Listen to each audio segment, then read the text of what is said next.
My name is Amanda, and I'm a 30-year-old woman. Recently, after nearly 3 years of silence, I received a call from my mother. She called seeking my help because my sister and her husband were facing a severe crisis. To provide some context, the man my sister is now married to was once destined to be my husband. My sister, Susan, who is 25, and my fiancé, Robert, who is also 30, betrayed me on the day of our engagement. Robert and I had been a couple since college, and after nearly 3 years together, he proposed, even organizing a surprise party for that evening. I felt on top of the world until around 2 p.m. that day when I stepped outside for better phone reception and witnessed Susan and Robert passionately kissing. It took them a few moments to notice me standing there, utterly shocked. I couldn't fathom he would betray me, especially on our engagement night. When they finally saw me, they separated quickly, but the damage was done. I fled to my car and drove straight to the nearest hotel, overwhelmed and trying to deny the reality of what I had just witnessed. While in my hotel room, I received a remorseful text from Susan confessing her love for Robert. This affair, it turned out, had been going on for some time. Shortly after, Robert sent a similar message, explaining he had proposed to me in hopes of suppressing his feelings for Susan, a plan that obviously failed. He admitted it was never about me but about them, believing they were truly meant to be. I was merely a placeholder, allowing him to ultimately connect with Susan. Devastated, I stayed at the hotel for several days to collect myself, lost in the shock and betrayal, almost convincing myself it was just a cruel joke. After nearly a week, I returned home, needing to gather my belongings and return to work to avoid losing my job. Upon arriving, I discovered my entire family had been living with Robert, all under one roof, awaiting my return.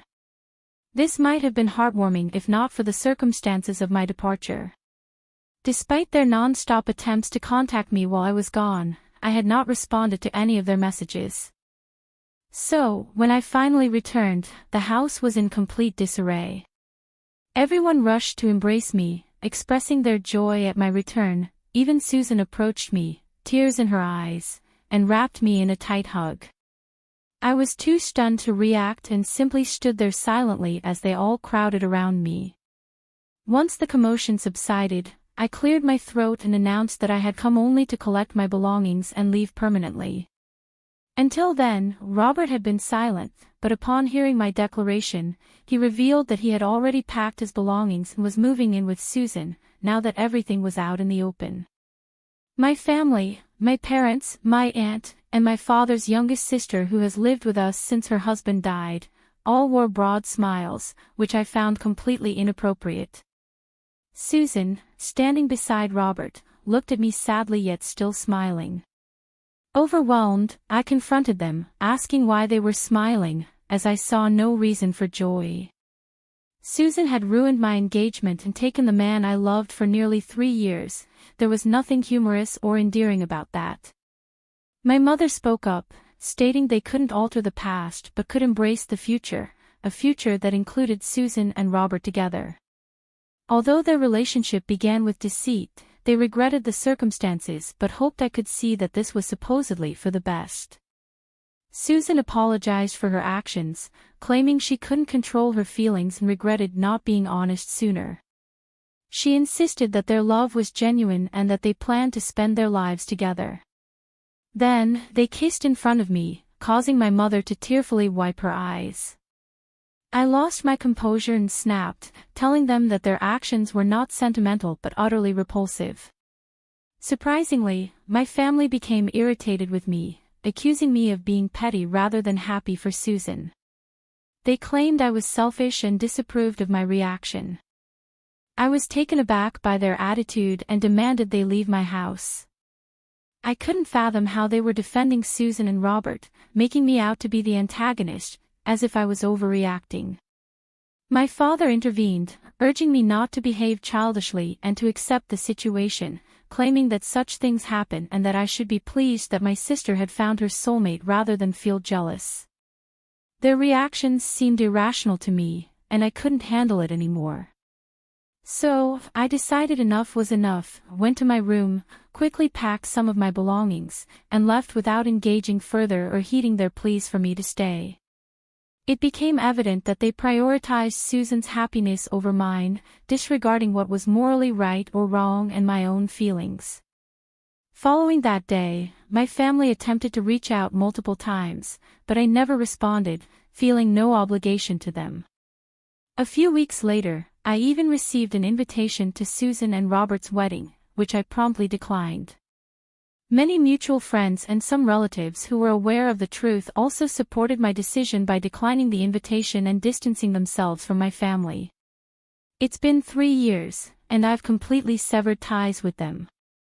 They occasionally try to reconnect, sending well wishes on my birthday or during the new year, but I consistently ignore these overtures. Although I never blocked them, allowing them to see how well I was doing through my public social media account to perhaps evoke a sense of jealousy, it was a minor retaliation but the least I could do after their treatment of me. Until a few days ago, I had been largely unaware of their recent activities when my mother reached out from an unfamiliar number. When I answered the call, I didn't recognize the voice initially, but soon realized it was my mother. I attempted to hang up, but her desperate plea for a conversation stopped me. She sounded deeply troubled, compelling me to listen, if only for a few minutes. She explained that Susan and Robert had started a business years ago which was now floundering. Their investors were pulling out as the business failed to turn a profit, and they had sunk further into debt, even attracting the attention of loan sharks. They were under pressure from everyone, from their employees to their creditors. I was living comfortably and could technically afford to help, so, in desperation, my mother turned to me as a last resort, asking for a loan of nearly $95,000 to help Susan and Robert. I questioned why Susan wasn't the one asking for help directly and learned that Susan and Robert had specifically asked my mother not to tell me, still mindful of the rift from 3 years ago. Susan wasn't ready to seek assistance from me directly, but my mother knew of no one else capable of providing such substantial financial help quickly. The situation was dire. Susan and Robert were even struggling to afford basic necessities. While both our families and Robert's were trying to support them, it wasn't enough, especially considering many were retired and had their futures to consider. Despite this, I was reluctant to help. They had forfeited the right to ask anything of me the day they betrayed me. I informed my mother that I couldn't assist them, and even if I could, I chose not to. She became upset, accusing me of cruelty and urging me to consider my family. I reminded her that Susan and Robert hadn't considered me when they engaged in their affair, and my family hadn't thought of me when they chose to support them. So, I didn't see why I should be concerned about their well-being now. I've worked hard to reach where I am today, and I wasn't about to hand over $95,000 to 2 people who had shown they didn't deserve my support. My mother burst into tears on the phone, accusing me of growing up to be selfish and warning that my sister and her husband would face severe consequences if I didn't help. Despite her pleas, I firmly stated that I couldn't assist them and ended the call. Since then, she has bombarded me with texts, pleading with me to rethink my decision and consider my sister. She insists this isn't the time for petty revenge, claiming Susan is in dire straits and suggesting I'd regret not helping. My mother's desperation is palpable, but I refuse to feel guilty. I don't think I'm wrong for not financially aiding my sister after she betrayed me 3 years ago.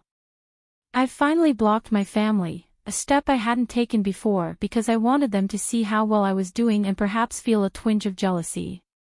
Moreover, I hesitated to cut ties completely in case I regretted it should something tragic occur. But now, I've let go of those concerns. Keeping them in my life this long was the actual petty action. Refusing to help now is merely logical. They've already squandered so much, and I'm certain they wouldn't be able to repay the money. $95,000 is a significant sum, and although I'm financially stable, it doesn't mean I can afford to give away such an amount without expecting repayment. If it were a close friend, the expectation would be the same. Even if I were inclined to help, I would still expect repayment, but considering these are people who were once close to me yet are no longer considered my loved ones, I cannot trust them to fulfill that obligation. Thus, there is no compelling reason for me to assist them. It's as straightforward as that. I've discussed this with several friends who concurred that my decision to withhold the funds was justified, not out of vengeance but because it is unreasonable and imprudent to support those who have previously betrayed me. Consequently, I have now blocked my mother to prevent any further attempts to guilt-trip me, which has eased my worries. At least, that was my initial thought. Update 2. Hi everyone, something significant unfolded today. While at work, I received an urgent call from my neighbor, informing me that a couple was outside my house, loudly demanding to see me. They had been creating a disturbance for nearly an hour, refusing to leave. Although my neighbor described them, I had a strong hunch about their identities, and her description only confirmed my suspicions. It was Susan and Robert. Given their erratic behavior, my neighbor urged me to return and handle the situation, convinced they were up to no good. Recognizing the potential threat, I thanked her and hurried home, anxious about them breaking in. Arriving in just under 20 minutes, I caught them attempting to pick the lock. As I confronted them, demanding to know their intentions, Robert swiftly knocked my phone from my hand. Susan claimed they merely wanted to talk, assuring they needed nothing from me at that moment. I sternly told them that any discussion would be brief and strictly outside in the yard. I was not about to invite them in. They reluctantly agreed, which was a relief. Because I thought it unwise to let them inside due to their apparent hostility, I kept the conversation outside. Susan began by telling me that our mother had updated her about the phone call, how I had ignored subsequent texts, and even blocked their numbers. She accused me of being unfair, claiming that after 3 years, I should have moved past the incident. She criticized me for being dramatic and seeking attention from the family, stating she felt insulted by my refusal to help, which prompted her visit. Susan explained that she had temporarily resolved their financial issues by selling their house and all their jewelry, but anticipated needing more help in the future. She wanted assurance that she could count on me for future support. I unequivocally told her that she should not expect anything from me under any circumstances, expressing deep resentment towards her and her husband. My anger was so intense that I warned her it was taking all my restraint not to lash out physically, and it would be best if they left immediately. Shockingly, Robert then demanded I sign a document promising financial support whenever they needed it in the future. I dismissed the idea, knowing such a document wouldn't hold up legally if signed under duress. The situation escalated when Susan pushed me, claiming I owed them help because we were family. Stunned by her audacity and tempted to retaliate, I resisted, knowing it would only exacerbate the situation. Instead, I quickly retrieved my phone, which Robert had knocked to the ground, and made a dash for my car. Fortunately, I had left the engine running, allowing me to quickly drive away without looking back. From a safe distance, I called the police to report the incident. I returned home just before they arrived, about 25 minutes later, and briefed them on everything that had transpired. The police then arrested Susan and Robert, taking them into custody. I was aware that the charges weren't severe and that Susan and Robert would likely be released soon, but having them taken into custody was still a relief. It meant I didn't have to deal with them directly for the time being. Several hours have passed since their arrest, and surprisingly, I haven't heard from any other family members. I had expected someone to reach out, perhaps from a different number, but none have. I suspect they're either ready to move on or simply biding their time, waiting for the right moment to contact me once things have settled down. Update 3 *. Hi everyone, it's been about a week since my last update. I thought the arrest of Susan and Robert might finally lead my family to leave me alone, but I was mistaken. Yesterday, my parents came to my house, significantly humbler than Susan and Robert had been. They requested a moment to talk, so I let them in. As soon as she entered, my mother began to cry and immediately apologized for siding with Susan over me. My father explained that seeing Susan and Robert's aggressive behavior towards me, which led to their arrest, had changed their perspective. They could no longer view them in the same light and had decided to sever ties with them. Throughout their visit, my mother was tearful, and my father continually apologized for previously siding against me. I told my parents that while I recognized their change of heart, it was too late to mend our relationship. I've grown accustomed to living independently, on my own terms, and I'm not interested in prioritizing family dynamics that have repeatedly hurt me. While I acknowledged their apology, I couldn't commit to rebuilding our relationship. It felt like trying to salvage something irreparably broken. They seemed disappointed when I expressed my desire to remain distant but eventually requested that I at least unblock them to maintain some form of contact. I complied, unblocking them, which felt somewhat odd but manageable for now. I'm uncertain about what the future holds, but I am committed to maintaining my peace and living life as I see fit. Thanks for tuning into this update, and please subscribe to my channel for more insights and updates.